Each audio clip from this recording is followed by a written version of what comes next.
With the best brand of football in Idaho, this is the 8-Man Prepcast on IdahoSports.com. That's right. Welcome in. It is a post-championship edition and season finale here on season 4. Hard to believe 4 years already of the Idaho 8-Man Prepcast here at IdahoSports.com. Thank you for being with us. We are coming to you live on Monday, November 25th. We usually record these on Wednesday or Thursday evenings. Well, this week that's Thanksgiving. So we figured, hey, let's do a show Monday night. Let's recognize our 8-man champions, send off our final 4 teams that were competing this past weekend in the state championship round, and then put a bow on what's been a pretty good season of the Idaho 8-Man Prepcast and wish everybody a happy Thanksgiving along the way. My name is Brandon Bainey. Let's bring in our 8-man experts. You know him as former head coach of the Carey Panthers and moonlighted as an IdahoSports.com broadcaster this postseason as well. It is the coach, Lane Kirkland. What's going on, Coach? Hey, great to be here one more night talking football and championship football. It's been a lot of fun to hang out with the Idaho sports guys, especially the Prepcast and the broadcast is a new thing, which really fell in love with. Hope to do that a little more next year. But let's talk some championships this evening. Yes, we will talk about the 2A and 1A championships that happened this past weekend. But first, you know him as the proprietor of the Idaho 8-Man X account and Instagram accounts. It's Will Henneke. What's up, Will? I went 1 for 2. Did anybody go 2 for 2? No. Coach did. Coach Kirkland. Yeah. Yep. Sorry, Will. Sorry, Will. 2. It's all right. You sent me some pictures, so all is forgiven. It happens. Yeah, it's good. Yeah, Coach Kirkland correctly predicted that Carey and Kendrick would be our state champions. I took Carey and Butte County. Will, you took Kendrick and Dietrich as your 2 winners there. I was feeling really good about halftime of that 1A game, and then Carey, they got it turned around. They got it figured out. Yeah, well, we're going to start with the 1A championship, and we're going to have a few special guests tonight here as well. A couple members from each of our state champions, Carey and Kendrick. We're going to start with the 1A game first. That's the game that had the most drama, as you said, Will, at halftime. It was an interesting sight to behold, as it was Dietrich that had control of this game in the early portions, but Carey stayed calm. They kept the course, and ultimately Carey battles back and takes the lead in the second half of action. The final score 44-30 over Dietrich. Coach Kirkland, this was a really entertaining ball game, back and forth contest, and between 2 district rivals. I don't think you could have asked for much more for a state championship game. Yeah, very competitive in the first half. Yeah, Dietrich came out swinging for everything and really delivered a pretty good knockout in that first half. Not enough to sustain the rest of the ball game, but a great game plan nonetheless, and compliments to Coach Estelle and his staff for putting that together and having the drive to execute and to get things done. But the Panthers held on, being patient, knowing that it's a 4-quarter game, being there before. I believe we're able to regroup at halftime very well and come out and deliver their knockout punch, which happened to be the best punch of all for the Panthers to pick up their 8th state title here at the school, Carey School. And just an overall competitive ball game to see who wanted it most in the end. And it's a 4-quarter game. It really is. We've seen that in the NFL this weekend, and we saw it last Thursday night in the Dome with Carey and Dietrich playing. Congratulations to the Panthers on their 8th state title, and I think they're pretty darn excited. I'm excited. Yeah, it's a signature win for Carey. Coach Henneke, geez, not baseball season yet. Will, what were you thinking as you saw this chat? I mean, because we all picked Carey to win. Not that we didn't think Dietrich. Well, yes, okay. Coach and I picked Carey to win. Not because we didn't think Dietrich was good, but I mean, we had regular season data that suggested, okay, Carey beats Dietrich and beats them pretty convincingly. And Dietrich made some really nice adjustments. It made for a really entertaining game. But what were you thinking in real time as you were tuning into that championship game last Thursday? In real time, Yeah. I thought to myself, oh my gosh, Dietrich might do this because they were playing fantastic football in the first half. And then Matthew Young gets ejected. So you take a nice piece out of the Carey puzzle.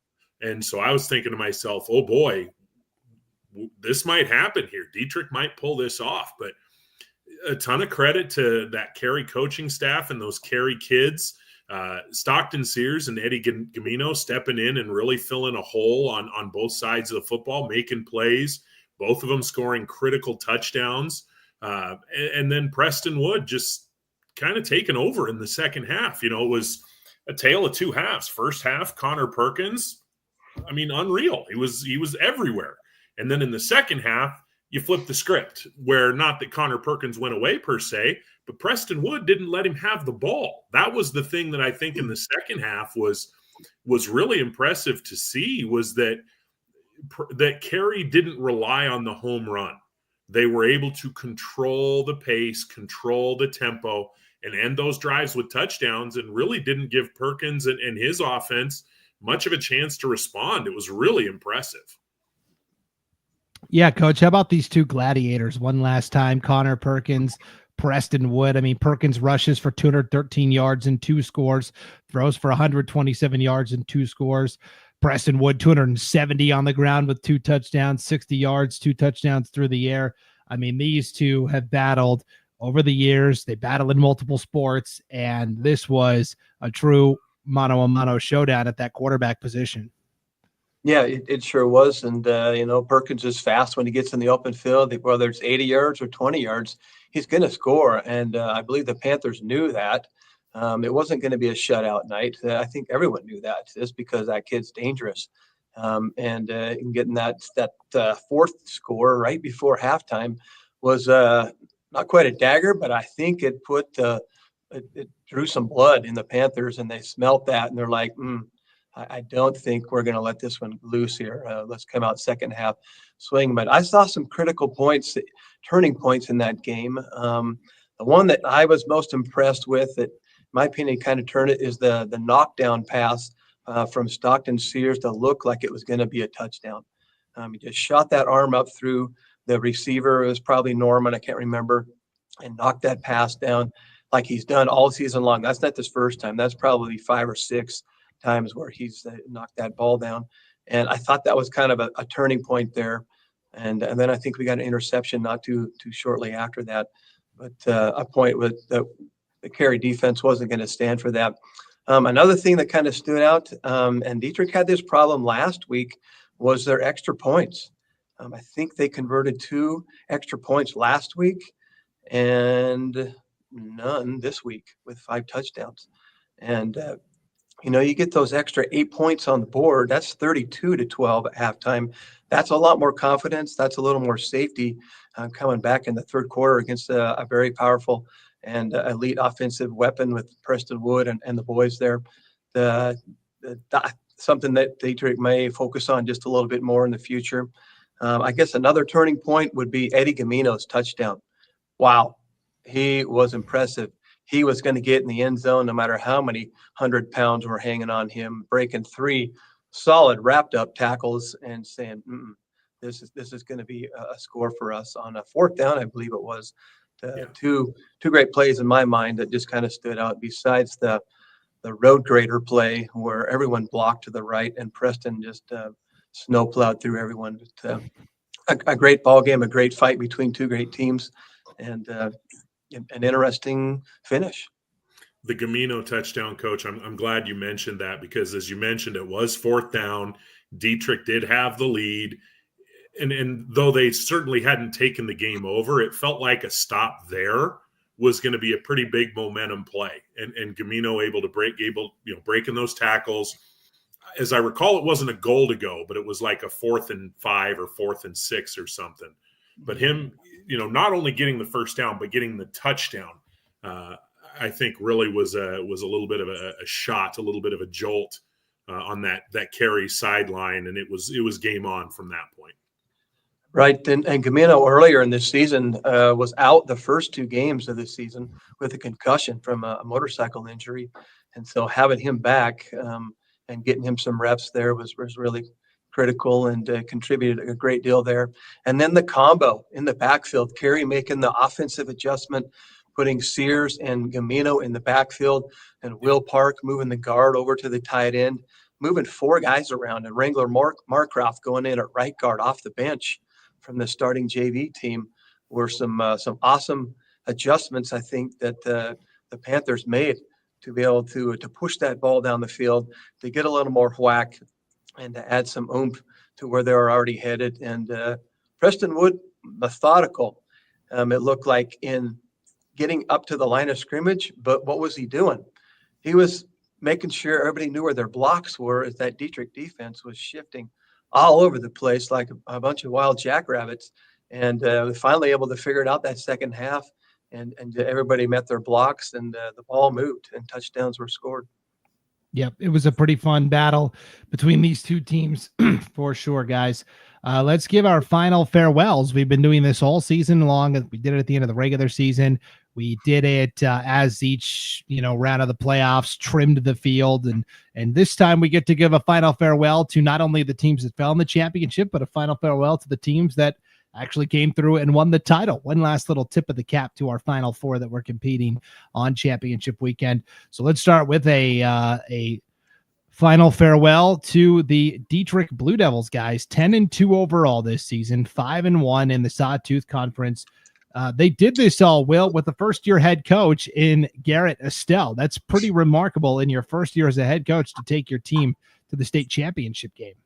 Yeah, he did a really nice job, and he had an experienced crew, and he had an absolute beast in Connor Perkins, and he turned him loose and he let him go. And with Connor Perkins in particular, I know I've kind of been on his bandwagon all year, and I'm going to stay there at this point. Here's a young man that in the playoffs scored almost 30 touchdowns. He went from a guy a few weeks ago when we were talking about 1A player of the year, a guy that was like, okay, maybe he has a shot, to holy cow, this might be the guy, this might be it.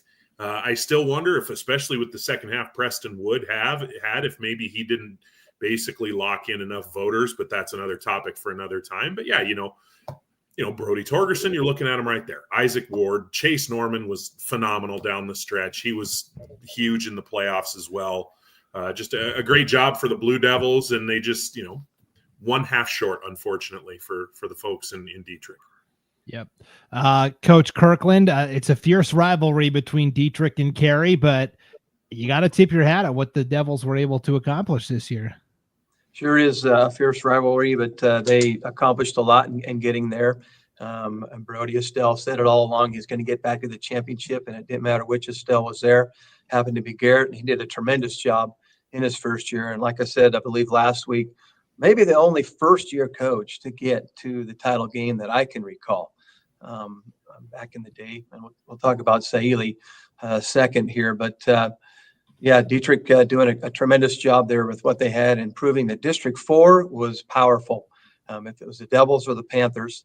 And that's another proud moment, I believe, for District 4 teams that they've established for quite a number of years now.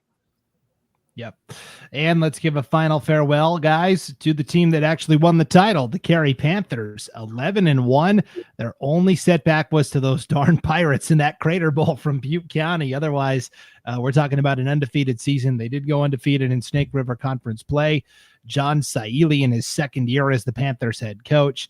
And you see there, Will, it's a split of, in terms of the 3-star nominees this year. Yes, you're losing some high impact seniors like Preston Wood and AJ Black. You're losing some other guys that aren't on this list as well. But there is a bevy of younger athletes that are ready to step up. And a lot of these guys stepped up already this year, but increase their roles even further. Guys like Madden Perks and Stockton Sears, among others.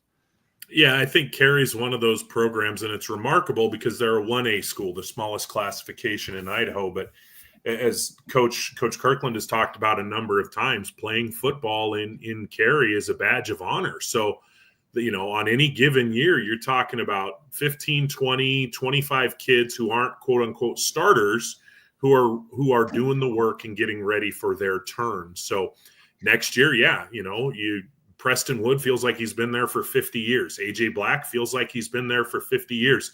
Those are names we've been saying for a long time. And we're going to have to learn probably some new names for Carey next year, but I have very, very little doubt that they have a lot of kids that are going to be ready to ascend to that role of being a quote unquote name instead of just what's the word? They're ready to be Batman. They don't want to be Robin anymore.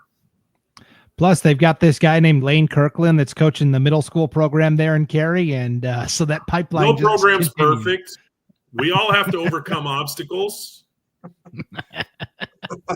Yeah, we were perfect this year, that's for sure. But, we'll keep fighting there. So there's a lot left in the tank, I think, here at Carey for next year to come back with. And when you win a championship, it fuels your team. It's a whole different ball game, and it'll continue to fuel the Panthers, I'm quite certain.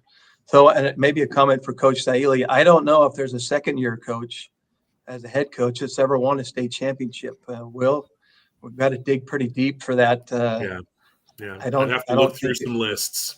Yeah, I don't think it's a Charlie Shepard. I think he was a few years in. Holloway's you'd have to go way back in the 80s, maybe. Yep. When the championships counted. In the 80s. State sanctioned championships, right? Oh, okay. Yes, there are those. So for a long time in Idaho, in the 60s and through the 70s, Idaho always kind of had an 8-man championship, unlike the other classifications where they just said, whoever's at the top of the media poll, that's our mythical champion. At least in 8-man, they actually said, okay, this team's going to play this team, and whoever wins this unofficial playoff game is going to be our champion. I mean, that's better than nothing, right, Coach? Right, and if we're counting those, there's a few more to add for the Panthers. At least a ninth, at least one more. Yeah, I do. That's I count those. I totally count those. I know they're not officially IHSAA championship events, but I definitely count those. We'll re-add them up then.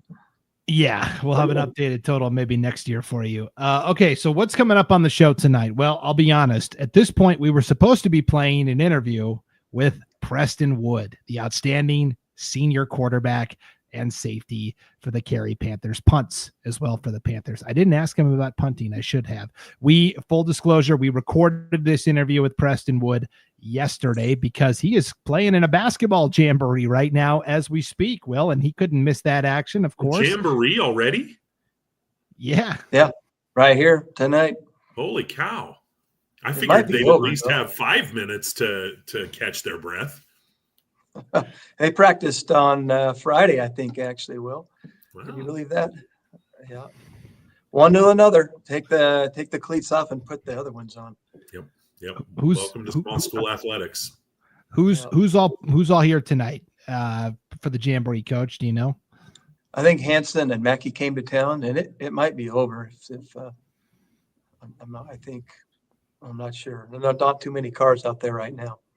Okay. Well, we've got this interview with Preston Wood. I'm having some problems loading it into our system. I promise that we will have it for you. It may just be at the end of the show after we've interviewed all of our other guests, but you will hear from Preston Wood tonight, and you're going to want to hear what he has to say, because Coach Kirkland, I don't know if I've ever interviewed a high school athlete that is as eloquent and well-spoken as Preston Wood. He is very smooth, gives all the right answers, and is just an incredible young man.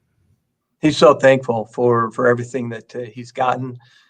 He's worked really hard himself to lead that whole entire group there. And but he's a really grateful person, and been trained well, and he knows what's up. He's just respectful, and pretty much a great honor to be able to work with him when he was a sophomore and have him here in class as a senior. Yeah. Well, I even tried to, he went to the Tom Brady school of answering questions from the media. I even tried to ask him, hey, I know you love all your receivers, but if the game's on the line, you got to pick one guy to throw it to. Who are you going to throw it to? And he artfully dodged the question. It was impressive. At least he didn't go to the Marshawn Lynch school and say, answer every question by saying, I'm just here so I won't get fined. So I'll take the Tom Brady version over the Marshawn Lynch for our context, although I thought the Marshawn thing was kind of funny. Yes, for sure. So that interview with Preston Wood, we will play that at the end of our show tonight. So it'll be kind of like a Carey sandwich. We'll start with Carey, then we'll go to Kendrick, and we'll circle back to Carey, like an Oreo, right, Coach? That'll be good. Perfect. Everybody loves Oreos, right? Everybody loves Carey. Yes, direct correlation there. So we have coming up here in just a couple of minutes, second-year head coach from the Carey Panthers, John Saili. He's going to come on around 8 o'clock Mountain, 7 o'clock Pacific. And then at the bottom of the hour, 8:30 Mountain, 7:30 Pacific, we're going to be joined by Kendrick head coach Zane Hobart, along with junior wide receiver and defensive back Ralli Roetsciscoender. Will, they are going to tag team the interview from the library at the school in Kendrick. That's going to be a fun time. But in the Kendrick library, or does it have a lady? Not at this time of night. I don't think so. Right. But before we get to those Kendrick guys, I am pleased to bring in the second-year head coach of the Carey Panthers, the state championship winning Carey Panthers, Coach John Saili. Coach, can you hear us? Yep, I can hear you guys good. Perfect. Now, you are squeezing us into your recreational time. Tell us where you're doing this interview from tonight. I'm doing it from the balcony of the resort that we're staying at here in Orlando, Florida.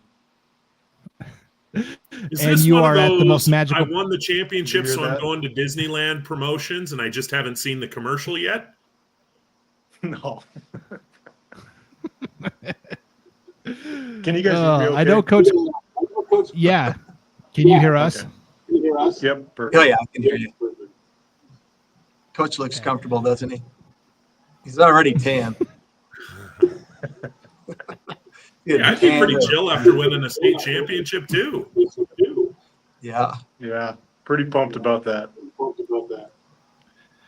Okay, so describe to me the message you gave to your team at halftime after Dietrich came out and, threw a couple punches. You guys got some counter punches in as well. But what was the talk to your team at halftime with basically 2 quarters to go for the state championship? Yeah, so we stopped at the bottom of the ramp before we headed up with the team, and we talked as coaches, like, what's the approach? Like, do they need some motivation? Are we going to scream and yell, or are we just going to ask them, now that we got this fight that we've been looking for, how are we going to respond to it? And so they kind of got a little of both. Coach Durchie was pretty amped up to get his 2 cents in on the defense and kind of get them motivated. But then when I got my chance to talk to him, I just told that very phrase, like, we've been looking for a fight all year. We've got one now. And it's just going to come down to playing Carey ball and executing what we've been doing all year instead of trying to do more than that. Yeah, give a little love to your assistant coaches. This is a group of coaches that have been together for quite a long time. It's the same names year in, year out there at Carey, and they're all part of the success. Yeah, so you couldn't do it without the assistant coaches. Coach Durchie's been doing the defense for, 18, 19 years now, and he's got it dialed in. Like, it's incredible what they get done. Coach Simpson and Coach Park, are still kind of new to the positions that they're coaching, but they're kind of in charge of blocking, and they've done an incredible job. Like, with the linemen, we don't have the biggest guys in the world, but I think we got some of the toughest guys out there, and they show it because we're able to run the ball against some pretty big teams. And friendly reminder to anyone that's tuning in and watching this on the IdahoSports.com YouTube channel, Facebook page, or X account, and you've got a question or a shout out for Coach Saili or the Carey Panthers, you can throw it in the comments and we will throw it up on the screen. Make sure Coach Saili hears all those kind words and well wishes. Coach Kirkland, I know that this was a special championship for you as well, even though you were not the head coach any longer. Talk a little bit about that transition from when you gave the reins to Coach Saili, or how you first brought Coach Saili into the Carey program and then thought, this is the guy that I want to take over for me. Right. So when I first brought Coach Saili on 9 years ago, I had thought for 3 years' time and looked around and listened and watched for someone that I felt could be an assistant coach to come to our program that would carry it. I didn't know if they would take over. I didn't know I was leaving then, but I needed someone that I knew I could trust, that was loyal and humble and would give back everything to the program, not just a little, but everything, because that's where it's been for a long time. And Coach had just started the Pee Wee football program here in Carey, and was getting ready to coach that, I believe. And I called him to my office and I said, "Yeah, interested in joining us?" And he was humbled. I got to coach Saili in 2001 and '02 as a player. My dad did as well in the earlier seasons, but he accepted, and it has meant the world to me to have him come on and to win the championships in 17 and 18 with him. He was there by my side, calling plays, helping us out, helping with the line, and just learned the ropes all the way through and was fully dedicated. I mean, loyal, just loyal. That's what you want in an assistant coach, is loyalty. I don't care how much they know, but if they're loyal, and that's where Coach Saili's at, and he knows a lot as well to go with it. So a double bonus with that, and then gaining the experience that he's had here, and to see him take the reins as I stepped away and continue to do what we do here at Carey School, is win championships, was just warmed my heart. I don't know any other way to say it. Just I was so excited to see him continue to win and do it in Carey style, but his way, and very, very proud of him and his staff to be able to get accomplished what they did with this group of young men, and just carry that tradition on. I wouldn't have given it. I wouldn't have stepped away if I knew it was going to go downhill. And so here we are, climbing another hill. It's beautiful with Coach Saili in his second season, perhaps the youngest state championship coach in 8-man football in the second season as the lead man, the new sheriff. Yeah, Coach Saili, obviously you go into a season with the expectation that we're going to compete for the championship, but did you ever think this early on in your head coaching career, only year two, that you would be at the top of that podium with that blue trophy for the first place finish? I'd be lying if I said no, because I guess you have to set the bar pretty high to be able to motivate a team to perform. And we knew we would have those conversations as coaches, but it was conversations that we'd never let the kids know we were having. We were just pushing the kids as hard as we could to be as productive as they could. So no, I'd be lying if I didn't think we could do it this fast. But it is a surprise. Feel fortunate to be able to be in this position. Will, do you have a question for Coach Saili? Well, I'll go. I've got two softballs for you, Coach, and I'll start with the one looking back first, and then when it circles back around to me, we can look forward a little bit. But just tell me a little bit from a coach what a safety blanket Preston Wood was for you this year. I mean, here's a kid that might wind up being the 1A state player of the year. He has over 300 yards in the state championship game and helps. You guys were on the ropes there for a few minutes, and he helped get you off of those ropes, and you were able to hoist the blue trophy as a result. Yeah, for sure. Preston's probably the type of player that I couldn't even put a year how often you get to have a player like that on your team. So we're super fortunate. But he's the guy that kind of gave us that confidence as the beginning of the year as the coaching staff. They're like, maybe we have something here, because Preston, not only is he an incredible player himself, but he makes everybody around him better. And so we were able to showcase a lot of other kids and give them reps and opportunities because of Preston. There was so much attention put on him. Sometimes I think they would forget that we have two running backs and two ends that have a little potential to them themselves. So yeah, Preston in our book was kind of a cheat code, and we felt blessed to have him on our team. And a follow-up, Will? Did you have a second? We can circle back to the follow-up, because I want to keep the focus on this team for a minute, and then if we want to ask about next year, I got a question for that, but we can get to that one later. Okay. I was going to ask, Coach, what was the biggest adjustment you had to make going from an assistant coach to a head coach? A lot of times people will say it's like the administrative stuff, making sure everyone's got their uniform and making sure the bus is taken care of. But I'm just curious for you, what was the biggest adjustment you had to make going from assistant coach to head coach? So there was a lot. I was pretty fortunate that I was able to work with Coach K for so long, because he is into the details, down to the last thing that you're going to do per minute whenever you're on the road or just for pregame. So I got to see how it was done firsthand. And then he was also good enough to let me kind of be in charge of our JV program there for a few years. And so it gave me opportunities to get some reps behind the scenes with some games that probably there wasn't so much on the line, but still get some meaningful reps. And the administration stuff, of course, that can be super frustrating. Yeah, Coach Kirkland, you become basically equipment manager, transportation director, head chef. You got to be in charge of everything from driving to the meals to. There's a lot that people don't realize the head coach is responsible for. There's a whole ton. Yeah, there's a list of 50 things that go unnoticed that head coach is in charge of. And Coach Saili's watched and learned along the way, but also added some great things of his own. And I was going to ask him, kind of put him on the spot here right now. What are some touches that you've put in the new Carey tradition as you've become the new head coach, John?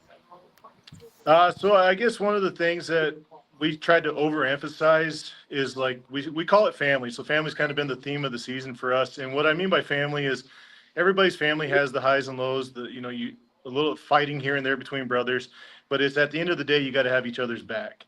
And we're not really changing anything. We're just trying to continue what's already been in place and just really overemphasizing that thing is like, you've always got to fight for each other.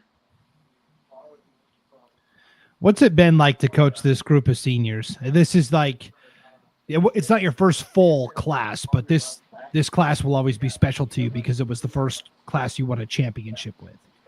For sure. So this class has been special because a lot of these guys were the guys that had to play through last season. And last season we were growing myself, probably the person that had to grow the most was myself.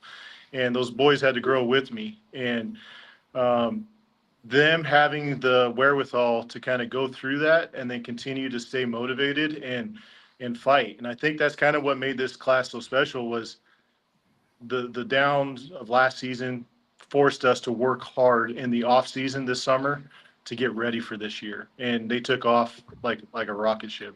It's been awesome.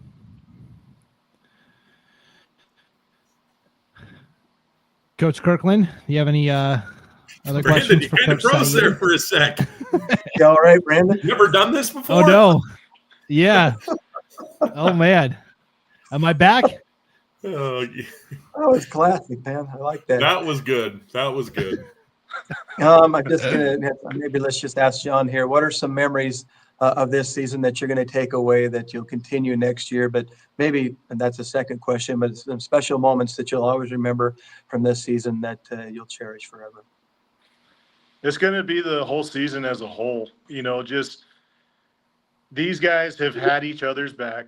They've been in each other's corner. The upperclassmen, this is something we've talked about a lot, is like how they brought the younger kids along. And I think it's setting us up for, who knows what for next season and the seasons after that. But it's been a great stepping stone for what we're trying to instill here is just the older kids helping the young kids and moving on. And then, of course, just the way they fought in the second half of the state championship game, like I'll never forget that because when you ask kids, what are you going to do when your back's against the wall, come out swinging or cower down, and they came out swinging, and how do you forget that?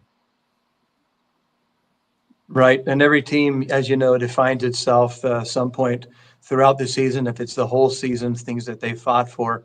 And I think when teams talk about, or people talk about the 24 championship of the Panthers, they're going to remember, oh yeah, the comeback in the second half, the knockout blow. And that's going to stand out for a really long time. And great coaches make that happen.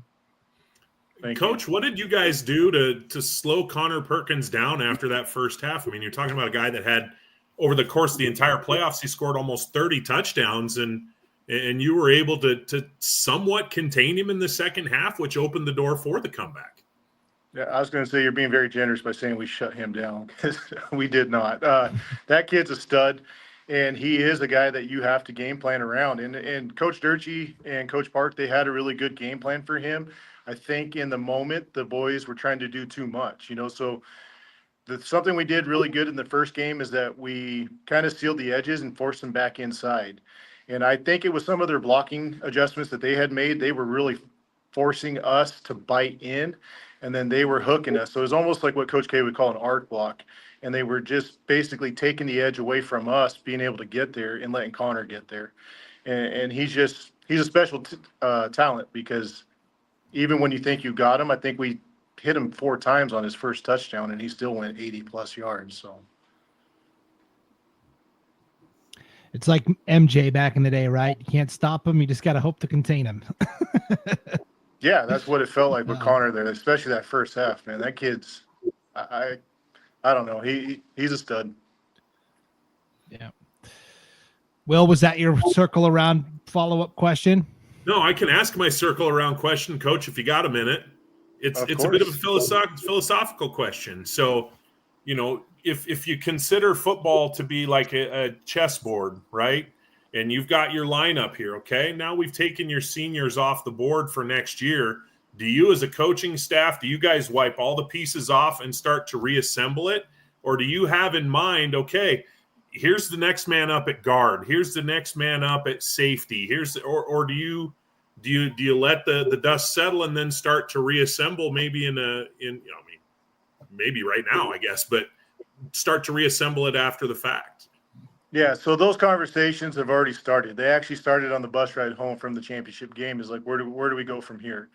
And kind of what we get that's not everybody gets at our level is a JV season. So our JV kids played 8 full JV games this year.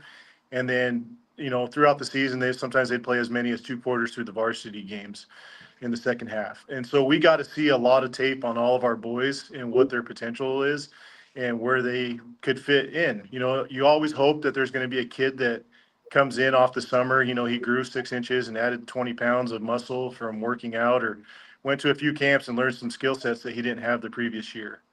So yeah, I wouldn't say that we're wiping the board clean, but we definitely have some pieces that we want to put in place. And we've got 3 juniors that were starters this year that they might move around a little bit to new positions, but they've been in the fights with us. They know the offense, they know the defense, and so they'll be able to help us kind of build around them. So they'll be the cornerstone of our team next year, is those juniors that got so much playing time. So throughout the season on the 8-Man Prepcast, Coach, we've given Coach Kirkland a segment called the Coach's Corner, and he tackles a different topic. And one of them was off-season weight training. And he said in all the years he was the Carey coach, he could never get the Panthers into the weight room. Are you going to be the first coach in Carey history to get those boys in the weight room to pump some iron? We'll see. But one of the things that we've always had going for us is, like, we've never really had lazy kids, so all these kids have full-time jobs all summer long. Every break they all go get jobs and work somewhere. And most of it, for at that age, is going to be manual labor.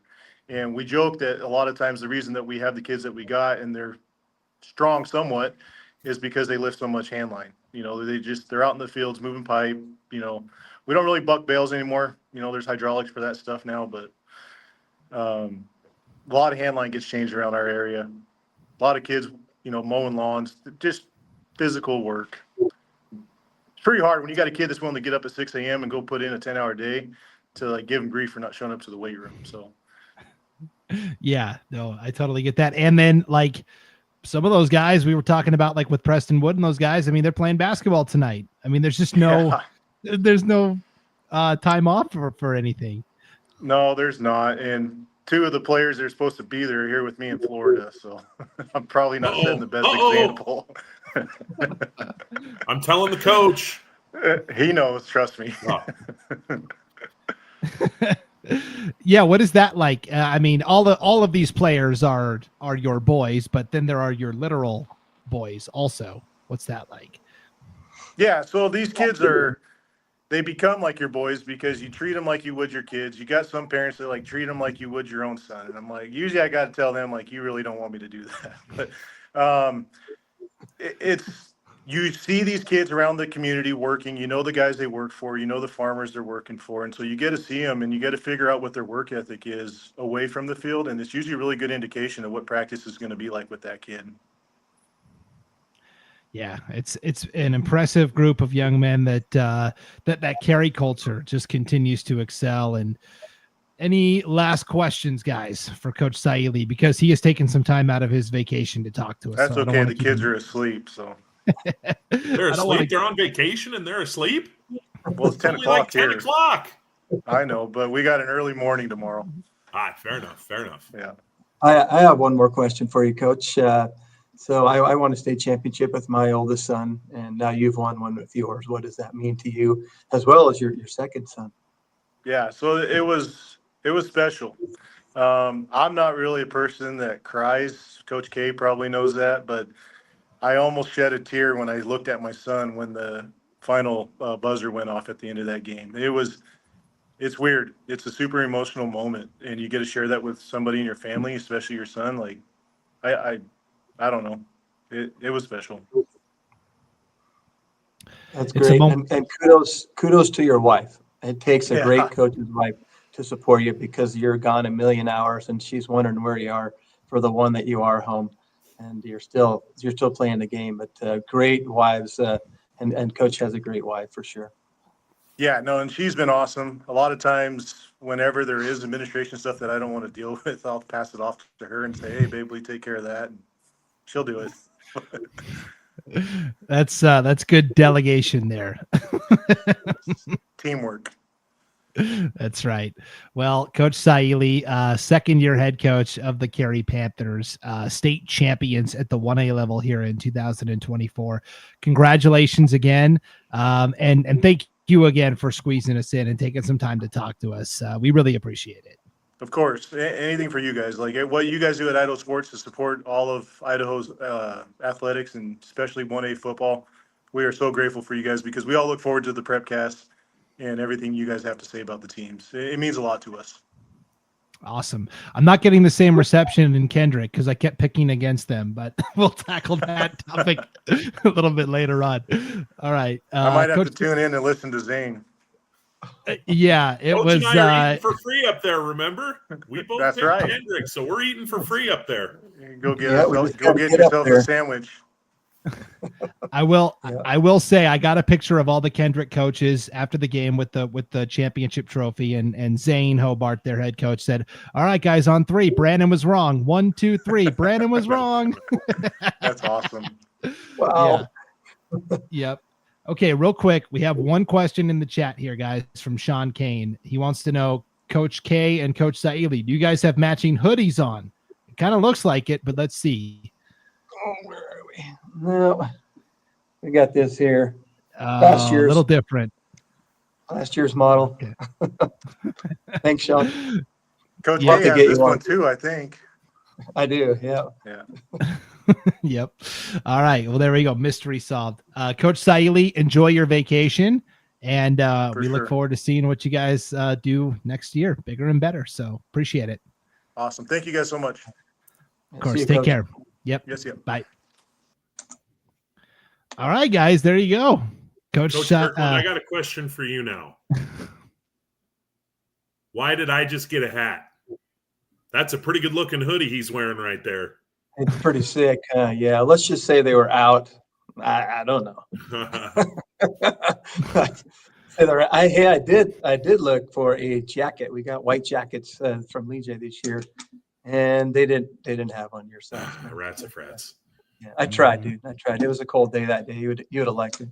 Yeah. I mean, I wore the hat yesterday actually, so we're all right. All right. Yeah. We're doing okay then. Mm-hmm. We good? We still good? We're good. I'm up to 4 schools now. I got hats from you and from Coach Hutchins up at Clearwater Valley. I got hat and a T-shirt from Coach Hardy over at Valley. And then I got the old school Oakley shirt from Coach Craner that I still break out from time to time back from his days in Oakley.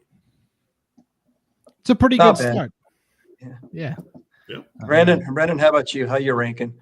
Oh, I'm low on the list. I've got some Lapway stuff from basketball, but I was covering the Lapway boys basketball team in their heyday, and that's about it. Stopped? Well, yeah, it's still going, yes. But in terms of 8-man, about 1982. In terms of 8-man, yeah, I've got a Lapway hoodie and I've got a nice Kendrick coffee mug, actually, a really nice one that you can take on the go with you. So maybe we'll see if our next guests can help us all get a little Kendrick swag. Let's see. Let's bring them in. Coming to us live from the Kendrick High School library, I believe. It's Coach Zane Hobart and junior wide receiver and cornerback Ralli Roetsciscoender. Guys, what's going on? Thanks for being with us. Hey, how are you guys doing? Thanks for having us on. Of course. Where are you broadcasting from tonight? We're live, Kendrick, Idaho, here in the high school. We are in the library. Okay. We got the nice tiger paw in the backdrop for you. Did you There's no librarian telling you guys to keep it down or anything, right? No, actually, Ralli's mom does work here at the high school, so she got us set up on the laptop here in the library. So thanks to her. It's a nice backdrop, Coach. I like that. Thank you. Ralli, what does your mom do at the school? She's just the office lady, and she gives me snacks when I'm hungry. So yeah. Is that in the job description, or is that just something she does? Other duties as assigned. That's just something she does for me. All right. Yeah, keep my weight up. Yeah, keep that weight up. Just the office lady. That's like the lifeblood. That's the nerve center of the whole high school. Without her, things don't run. You know that, right? Yep. I think she does a little more than that. Yeah, I think so. Well, first of all, guys, congratulations on another championship. Coach Hobart, 4 championships in a row. That has happened. I was trying to go back and look. I think it's only happened once or twice in Idaho history. Once at the 8-man level for sure with Mackey. I mean, this is rare territory for you guys. What does it mean to be able to say I took and I had an entire class, freshman through senior year, that never lost in a championship game? It means a lot. It's hard to do. It's hard to win one, let alone a couple or multiple in a row. The ball's got to kind of bounce your way in a few situations, and the health plays a factor, which we kind of felt a little bit about this year. But it means the world to us out here in Kendrick. And Ralli, what's it been like to be part of the lineage? I mean, it's great. Community out here is amazing. I mean, without them and without my other friends, we've grown up together since kindergarten. So having them and the community and everybody is just phenomenal. And Ralli, can we get an official for the record? Can you say your first and last name for us? Because I know I've said it about 10 different ways, and I know everybody else has too. So for the record, for everybody out there, because this is a name you're going to want to know, not just now, but for next year also. First and last name. You've been saying it right. It is Ralli Roetsciscoender. Okay. I've been broadcasting with Ty Kep a lot, your former teammate, throughout the postseason. And he's kind of got, I don't know where he picked it up. He's got that kind of Southern twang to him a little bit. And he's Ralli Roetsciscoender. That's the farmer in it right there. Yeah. I wanted to ask you, Ralli, about that championship game. You were our IdahoSports.com player of the game. 5 receptions, 150 yards, 4 touchdowns. And Will actually brought this up in his three stars column this week. Will, I mean, Ralli was like inches away from 5 receptions, 5 touchdowns. I didn't even think about that, Will, when you brought that up. I'm a smart guy. I get something right every now and then. That's an incredible performance, Ralli, and it just goes to show that the athletes that Kendrick has, if you guys get any type of separation, I mean, there's a great chance you're going to make a house call. Did you ever think in your wildest dreams that you would be that close to a 5-catch, 5-touchdown game? No, I mean, I just went into that game thinking, show out for my seniors and get them a win for their last year. And, it would have been cool to get that last touchdown, but 4 is plenty. I like that. Yeah. 4 is good, right? I'm good with 4. What was the biggest adjustment you had to make from playing with Ty Kep at quarterback versus Maddox Kirkland? I'm sure you've played with Maddox a little bit at the lower levels, but what was that adjustment like this year? I mean, Ty was a phenomenal quarterback. I mean, we didn't play a whole bunch together, but having him as a quarterback the last year was pretty nice, and it showed Maddox, what he can be. So having that transition was pretty good. And it was good for Maddox too, having that senior leader last year kind of pave the way for him and show him what he can do. And Maddox is a phenomenal quarterback, and he stepped up huge this year. So now we've also joked a lot about how 2 weeks in a row I picked against you guys here on the 8-Man Prepcast, both in the semifinals and the championship. Was that bulletin board material for you guys, Ralli? Was that, or are you guys just like, we know we're good and we're just going to show up and play our game? Well, I didn't really pay much attention to it. I just, wanted to go win the games. I appreciate that. Now, Coach I feel Hope, like it's only fair to point out, Coach and Ralli, back in August, this guy right here said Kendrick's going to win the state championship. Hopefully you were paying attention to that part. Yeah, no, we do remember. We do keep a couple mental tabs on some of the stuff that's said on some of these Prepcasts. So, yeah. Let me ask you, Zane, what was the biggest challenge that you found you had this year in terms of navigating the season? Obviously, there was the one loss in there, but in terms of just the biggest challenge, the biggest obstacle that you had to overcome? I think the big one's obviously jumping leagues, jumping into that White Pine League. Throughout the years, we've always played a couple of those teams, and you realize how good they are, how well coached they are. But just the gauntlet of that league, week in and week out, it's a physical football league. There is no given wins in that every Friday night. Every team comes out and plays a good game for you. Good coaches. It's just a tough league, and you guys have talked about and hit on it every year that the White Pine's tough, and we found that out. It's a tough league to play in.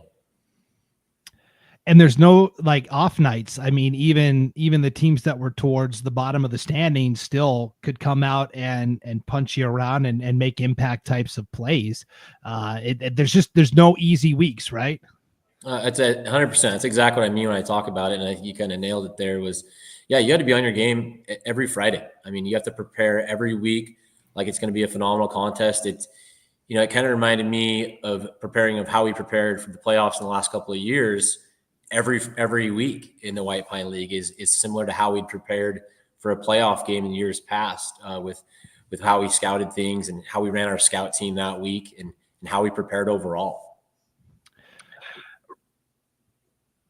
Ralli, at this point in the season, I'm sure your favorite win is the championship win, but outside of that, did you have a favorite win? Did you have a favorite opponent that you played this year? Yeah, I feel like definitely that semifinal game against Logosh, just to get back at him, and that was definitely my favorite game. Plus, it was outside. That was nice. Not in the dome. Yeah, it wasn't too cold that night. It was just a leggings and undershirt night, so it wasn't too bad. What's the toughest part about playing in the dome when you haven't been in there all year? Is it the lights? Is it the sound? Or is it just like any other football field?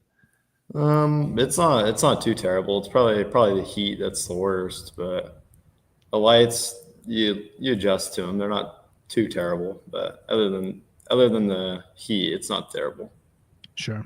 I've had Coach Kirkland muted this whole time because he's getting some feedback on his speakers, but I'm going to let him hop in here because I know he's been itching to ask Coach Hobart some questions from one great coach to another. So go ahead, Coach. Yeah, first of all, Coach Hobart, congratulations on a 4-state championship in a row. That's really amazing. It's hard to get one. It's really hard to get two, and you've doubled that times 4, which is really, really a great accomplishment in the state of Idaho and 8-man football and in both divisions now. So besides the next one, which is a great answer, well, which of those 4 is your favorite one and why?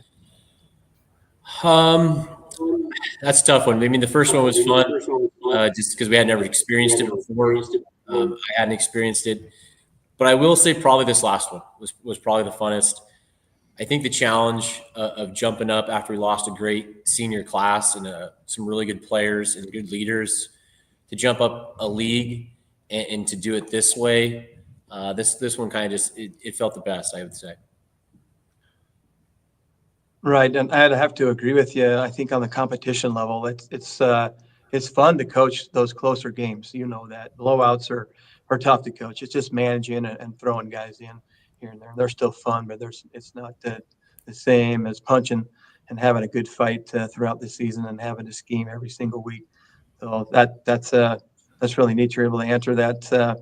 Ralli, congratulations on those 4 catches. I did some Super Bowl research for you. And the most catches by a receiver in the Super Bowl was Jerry Rice with just 3. So, dude, you got 4. That's pretty cool, man. And the quarterback that's thrown the most touchdowns in a game was Steve Young with 6 back, I think, in the 90s. So you guys are right there with the Niners. How about that, huh? Yeah, it was pretty fun experience. The 2 years in a row, Zane, I've been on the call for the Kendrick championship game 2 years in a row in the Kibbe Dome. Just a weird quirk since you guys played in 1A and then 2A. You got to play in Moscow 2 years in a row. And both years, I remember doing the exact same thing with 2 different quarterbacks. We're getting to the end of the game, and I'm like, man, we're getting close to that passing yardage record. Let me look, and it's old Ryan Blewett from 91 in Kendrick. I don't think anyone's ever going to touch that record. Shame on you, fool me once, shame on me, fool me twice, right?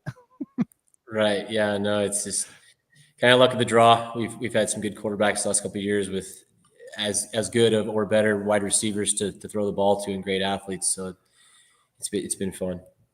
Coach, I want to ask you about your defense. Butte County is a fantastic team. They were defending state champs for a reason. I know Keaton Archibald was banged up, but they still got Razor Duke. They still got Coden Cross. They still got Ross and Twitchell. What did your kids do to, for all intents and purposes, hold them to 1 score? They got the 1 touchdown in the closing seconds, but for 59 whatever minutes, you held them to 1 touchdown. That's a pretty phenomenal effort. Yeah, I know. It's when the Archibald kid went down, unfortunately, I hated to see that. You don't wish that upon anybody. You want to play a team at the full strength, but when he went down, I thought our defense just played really physical all night. That was kind of one of the big keys, was to win at the line of scrimmage, to not allow their offensive line to win that line of scrimmage battle was key. I thought our defensive line did a good job of that, and then kind of allowed our linebackers to play downhill and to play physical and to play the run. Ralli, I wanted to ask you on offense, obviously a lot of different route combinations that you guys like to run. What is your favorite route to run in the route tree? That's a tough question. I mean, yeah, that is right. Probably the 94 route, post corner. Post corner. Okay. You guys have mastered the short out route and the slants, and then you suck the defense in and you hit them over the top. Butte County was pretty physical and challenging you guys at the line of scrimmage. As a receiver, you guys were oftentimes able to make that 1 move and get that 1 step, and then you had that separation. Was that something you guys noticed out on the field? Was that something the coaches communicated to you? I mean, they were up in your grill, and a lot of times you guys were getting past them.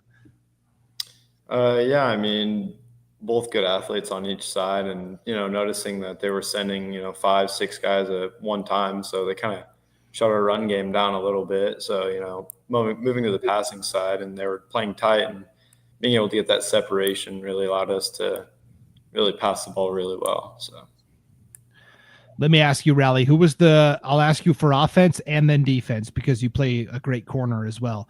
Who was the toughest guy you had to go against when you were at receiver this year? Who was the toughest DB you went against? I don't know. That's tough. I'm not sure. The fans need an answer, Ralli. Oh, You're on the spot. The spotlight's bright. Probably the hardest team. I don't know much players, but the hardest team to go against probably was Logos. Okay. Their defense is pretty good. Yeah, I mean, Seamus Wilson, all-state corner. Teams very rarely even threw to his side of the field. I was thinking in my head maybe Cammy, the Oatman kid. He's a pretty good receiver athlete too. On defense, same question. Who was the toughest team you had to go against in terms of being a defensive back? Probably Logos. I mean, with that quads formation they got going, it's kind of tough to know who's eligible and who's not. And they got some different route combos that they throw, and you always got to be ready for their run up the middle, even in quads when they're spread out like that. So yeah, probably Logos again. Yeah. Zane, I wanted to ask you this as well, and Coach Kirkland knows about this because Coach Kirkland coached with his father for a really long time. You've been pretty fortunate to be able to have your dad, Ken, on the sidelines helping you as an assistant coach as well. What has that been like over the years? From a family dynamic, it's been a lot of fun. A guy that grew up coaching me, I did play quarterback as a young kid growing up. It was just fun to have him there to be a part of that. But at the same token, a lot of knowledge. Might be a little bit of old school knowledge. My games might change a little bit, but it's still football. He brought a lot of knowledge, and the kids really enjoyed to have him around.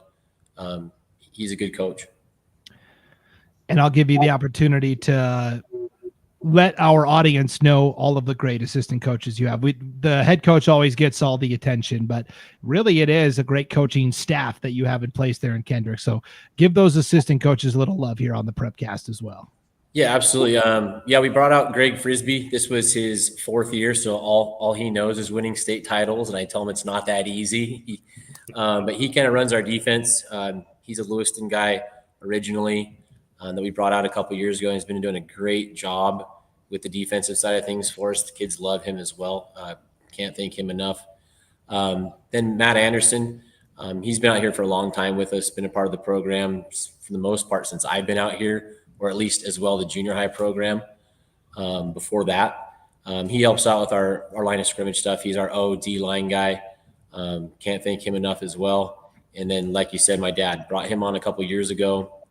At the point where we started to have enough guys where I felt like we needed a 4th as we crept closer to that 30 guy number, I really thought to run a good practice, we needed that 4th guy to break out into those individual units.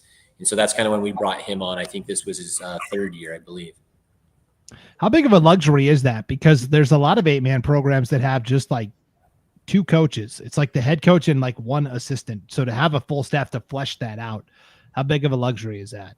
It's a huge luxury. I've been a part of the 1 to 2 coaching staff days back when I first started. There was years where we only had 14 or 15 guys out, where it was myself and just one other guy a lot of times. It's really nice to have the numbers, and then as well the coaches to support the numbers to break out into some of those great individual sessions, especially early in the middle of the year. It's invaluable time into those indie periods, both offensive individual and defensive individual, to work on things that we're going to work on when we get into team. It's vital. Yeah. And you've just finished up your 12th season at Kendrick. How old were you when you became the head coach? I was 22 years old. I was fresh out of college. I had just got done playing some college baseball, and I believe I coached 2 years of baseball out here before I did football at that time. Coach, Will, either one of you guys remember a coach this young getting started at 22 years old as a head coach? The very first year I actually coached was American Legion baseball in Spokane at Rogers High School, and I was 21. So I did not win 4 consecutive state championships. So. That's pretty young. I think I started at 26, 27. I don't remember. Did you replace Kevin Driscoll? No, not quite. There was a period there. Davey Steele was after Kevin Driscoll. He's actually a part of the Lewiston staff down there in Lewiston now. And then there was after Davey was 1 year of Mike Town was the coach, and I took over after Mike Town.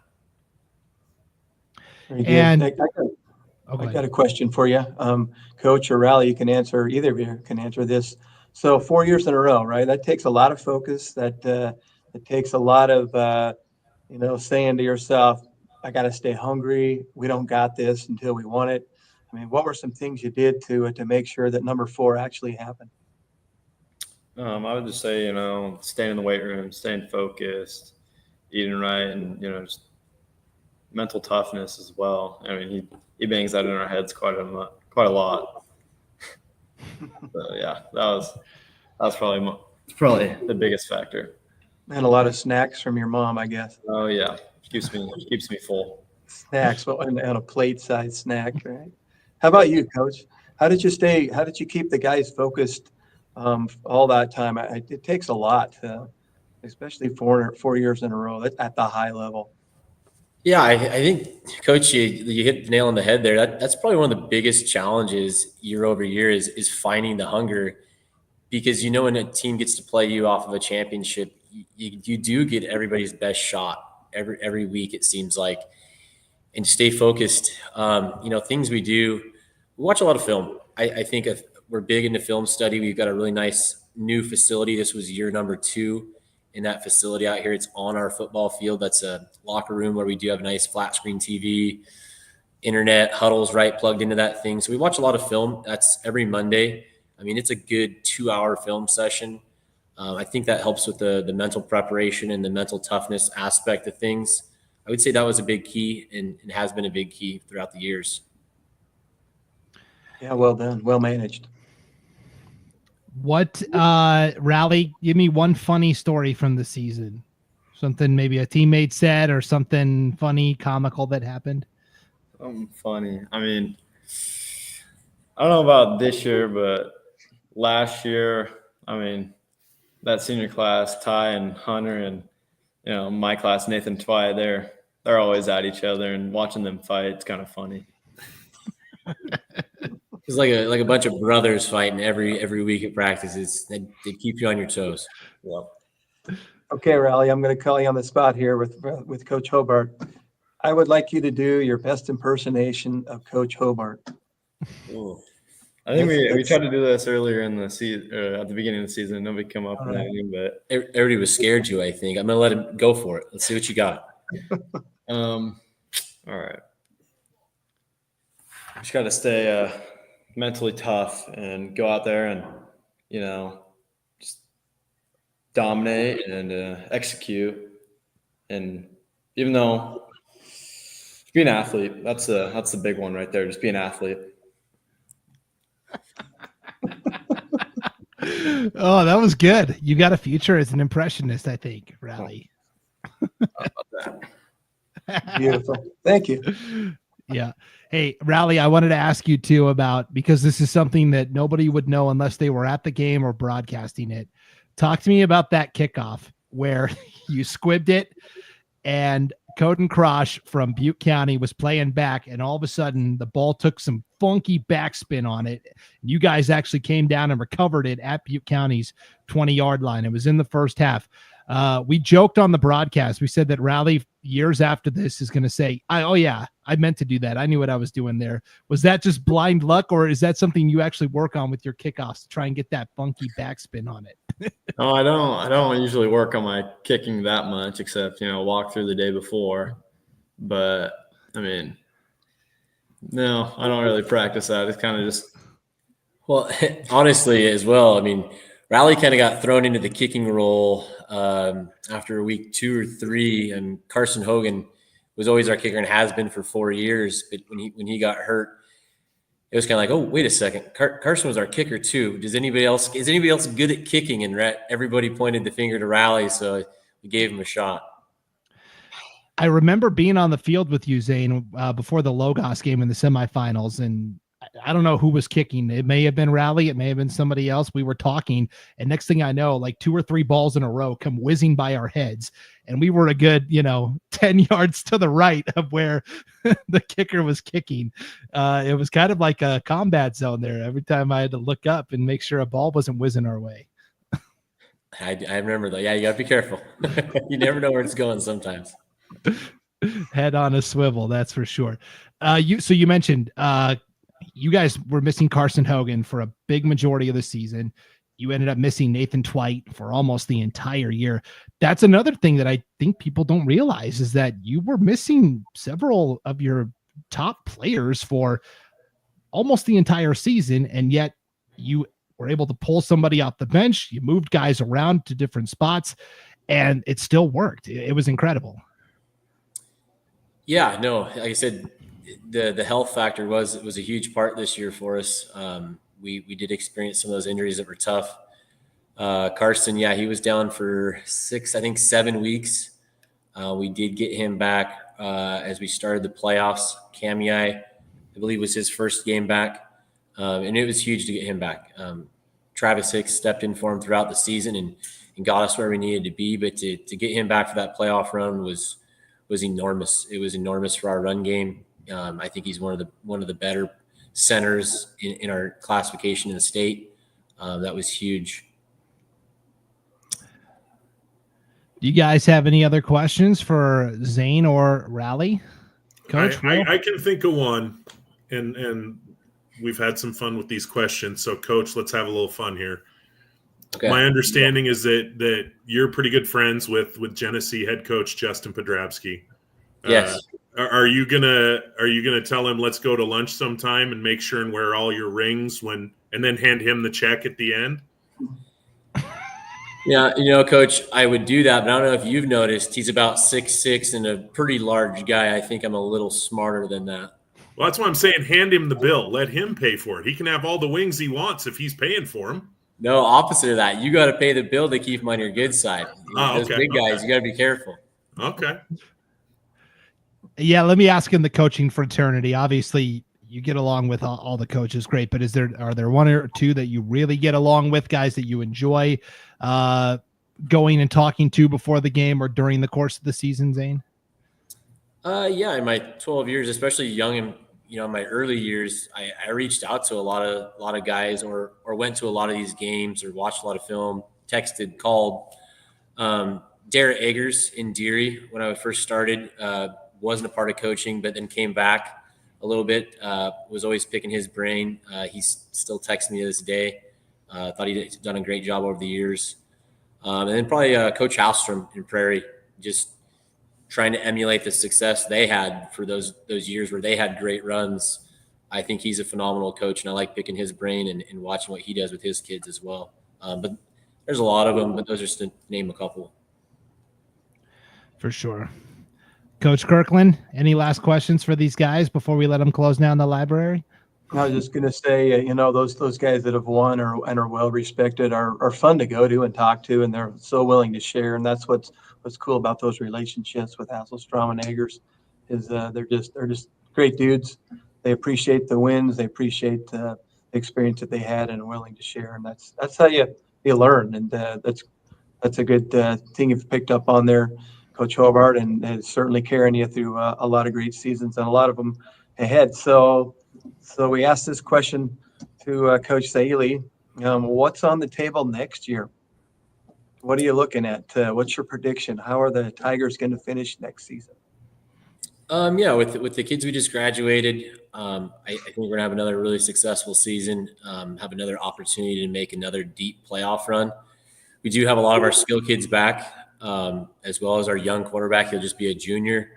Obviously, it's tough to replace some of those kids, though. We don't have another Sawyer Hewitt, Wyatt Cook, Brock Boyer. Carson Hogan. There's some tough replaces, but I do think we have some kids that are ready to take another step up, and I think we can make another run if all goes well again. But it will be difficult as well. Maybe one for the thumb, right? 2025, one for the thumb. Let's go. All right. Well, Ralli, what other sports are you competing in the rest of the year at Kendrick? I'll be in basketball. We just had our first practice today. And then I got baseball in the spring. And then golf in the summer.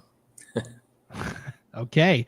And Coach Hobart, I know you're a big baseball guy too. Yeah, no, big baseball guy. So spent a lot of my winters. I referee basketball here in District 2. So that's cranking up. It seems like I'll be gone, at least a couple nights a week, traveling around the White Pine once again, getting some basketball officiating in. So it's always fun to stay active and help these high schools and stay involved. Ralli, we're going to be working on our season previews for boys basketball. Will is actually going to be writing the White Pine preview. You want to give us a quick breakdown on the league? Will can take some notes. This league, it's going to be tougher than last league for sure. Logos is going to be pretty good. We had a preview with them in summer league, and then Cami with David Clute. He's a really good basketball guy. So, we're going to have some tough matchups, and yeah, this league's going to be way tougher than the last. Lapway, right? That's a whole nother ball of wax in basketball. Oh, yeah. Yep. All right. Well, Ralli Roetsciscoender, congratulations again for winning the state championship, also winning our IdahoSports.com player of the game. You don't actually win anything for that, except you have to come do these media obligations. So we appreciate you for doing that, Ralli. Yeah, of course. Zane, always love talking to you as well. Thank you for taking some time out of your busy schedule to talk to us also. Yeah, no, thank you guys. I appreciate you having me on, and I appreciate you doing these. I know it's only been a couple of years in a row we're doing these, but I think the people around the state of Idaho, parents, fans, coaches, they love this thing. This is talked about a lot in our area, at least. So thank you guys for taking the time to do these every week. They're most appreciated. They're a lot of fun. Yeah, this is our 4th season of doing the show, and that just happens to coincide with 4 titles for you guys. Is it a coincidence? I don't think so. I don't know, but I tell you what, last couple of years, Ty Kep could recite every word of these hour and 15-minute deals you guys would do. It was always crazy. Yeah, Ty's. I know, right? Ty's got a real future in media, definitely. So, all right, we'll let you guys go. Zane Hobart, head coach of the Kendrick Tigers, Ralli Roetsciscoender, 2-way wide receiver and cornerback as well. Thanks again, guys. We appreciate it. Thank you, guys. Go Tigers. All right, take care, guys. All right, guys. We'll wrap up the show here. The whole time we've been doing these interviews, an hour and 15 minutes, guys, I have been working in the background trying to get this darn Preston Wood interview, and I just cannot get it loaded in. So here's what I'm going to do. After we end this up on YouTube, we'll get it shared. Yes. After the show tonight, I will put just the interview in its own separate spot on Facebook, YouTube, and X. And everybody should definitely check it out because Ralli was pretty good. Preston was also very good, and he's just a bright young kid and really smart kid too. I even asked him who his favorite teacher was, Will. And again, he kind of danced around the question. He made sure to thank Coach Kirkland because he was recording it in Coach Kirkland's classroom. But I think that's the only reason he mentioned you, Coach. I think so. Yeah, I was right out in the hall there, pointing my finger. Future in politics? Is that what we're hearing there? Yeah, Preston for president, baby. I like it. Next mayor of Carey. Is there a mayor in Carey, Coach Kirkland? Sure is. Yep, there is. Okay. Is it already Preston after winning the state championship? Sudden He'll election? be running after this next 4-year term, right? He'll be 20. All right. Well, we will wrap up just quickly. A quick final farewell to the Butte County Pirates, guys. 9-2 overall, 1-0 in that High Desert Conference. Sam Thorngren, 19th year on the Butte County sidelines. Keaton Archibald got injured in that first half. Concussion protocol, I think, is ultimately what it was. He hit his head on the turf and kind of took a nasty hit. Will, senior heavy class, kind of an all-time class at Butte County, helped him win the first championship in school history. They do bring back Keaton Archibald, though. Yeah. They feel like one of those teams. They're kind of like, Carey. They're like what Kendrick is turning into. Yeah, some of the names that we know, the Razor Dukes, the Ross and Twitchells, they've fulfilled their eligibility. They had wonderful careers. They'll go on to the next challenge in their life, and they'll do great things there too. But there's going to be a whole undercurrent of kids around Arco that are just waiting for their opportunity to be the next Razor Duke, who wanted to be the next Brody Westergaard, who wanted to be the next. And so, I mean, there's very little doubt in my mind that Butte County, 9-2 this year and a state championship game appearance. I mean, hey, why not again next year? I mean, there's a whole bunch of other teams across the state that are going to say, well, I got a reason why not. But they're one of those teams that they seem to have built such a good foundation that they don't really rebuild. They just continue. And I would expect that to be the case. Yep. And then our final farewell of the season, guys, the Kendrick Tigers, 11-1 overall, 6-1 in that White Pine League. We just heard from Zane Hobart and Ralli Roetsciscoender. Look at all the underclassmen on this list, Coach. Of the 5 guys that were a 3-star nominee this year, 4 of the 5 are underclassmen. Reload. Probably a great T-shirt logo on the back for the Tigers next season is just reloaded. I know there's some great kids coming through that program, and the winning breeds winning, no matter what program you're from. If you only had 2 or 3 losses and those were your wins compared to an 0 whatever season last year, you're excited about it. If you went all the way like the Tigers, you're even more excited. If you're the Butte County Pirates with just 2 losses, you're still hungry. You've laid the foundation, and you're going to continue to breed that winning spirit in your hometowns, because there's great coaches and that'll rally around that, and communities just seem to do that have that winning tradition and can celebrate together with their small high schools. Yep. Maddox Kirkland, sophomore quarterback. And I tell you what, Orion Stewart really in the playoffs played like his hair was on fire. He's going to be a player to keep an eye on next year also. I never heard a final total, Brandon, and I don't know that you would have access to it either. But I swear to God, he must have had 15 tackles in that state championship game. It felt like you and Ryan Skaggs were saying his name every other play. I covered the last 3 Kendrick games, the Kamei, Logos, Butte County. He was everywhere, sideline to sideline, making tackles, coming down with picks, forcing fumbles. I mean, the entire defense played well for Kendrick throughout this postseason run. But yeah, Orion Stewart especially seemed to be a very busy guy on defense. And then, of course, Cade Silflo had that fumble return for a touchdown also. Guys, thank you for doing this and taking time out of your weeks every single week. These shows are at least an hour, sometimes a little longer, depending on how much I'm talking. But Coach Kirkland, I appreciate you, especially because you're coaching junior high football. You're still coaching cross country this year and during the fall. No, stepped away from that and committed to this full time. Okay, well, we appreciate that commitment, Coach. You really raised the street cred of the program. So, Yep. Well, it's been a lot of fun to work with you guys and to be able to get some things out there. I did get a really nice email from a gentleman in Hagerman, a young guy that's coaching there and wants to touch base and chat about the football and program building and that kind of thing. So it means a lot. And to anyone else out there that's interested, I got a phone number and an email, and sure willing to help out and just chat with you, because the game's for everybody, and it should be fun and we can all share. So thanks again. Absolutely. Thanks to you guys.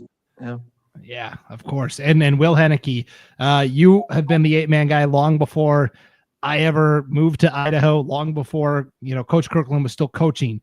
And so what you've done for 8-man football over the past several years, can't be overstated either. We appreciate it. Thank you. It's been fun.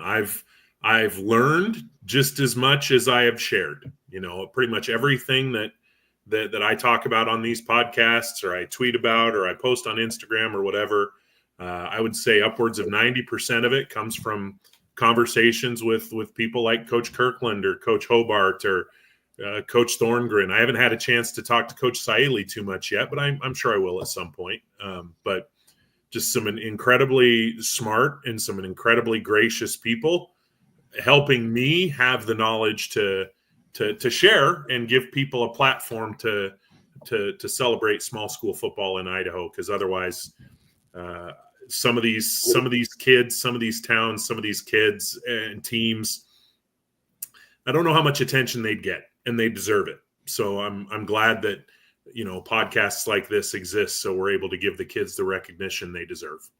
Absolutely. That's what it's all about, shining that spotlight on these incredible young men and leaders in our communities that are getting it done on the gridiron. And with that, we will ride off into the off season. Enjoy the off season. Enjoy winter sports, spring sports, summer sports. And of course, we'll circle back here next fall and do it all again here on the Idaho 8-Man Prepcast. Big thanks to Preston Wood from Carey. Even though you haven't heard from him yet, you will. Coach John Saili of the Carey Panthers, and then Coach Zane Hobart from the Kendrick Tigers, and Ralli Roetsciscoender from Kendrick High as well. And of course, for the coach, Lane Kirkland and Will Henneke, my name is Brandon Bainey. Thank you for tuning in one last time, everybody, to the Idaho 8-Man Prepcast on IdahoSports.com.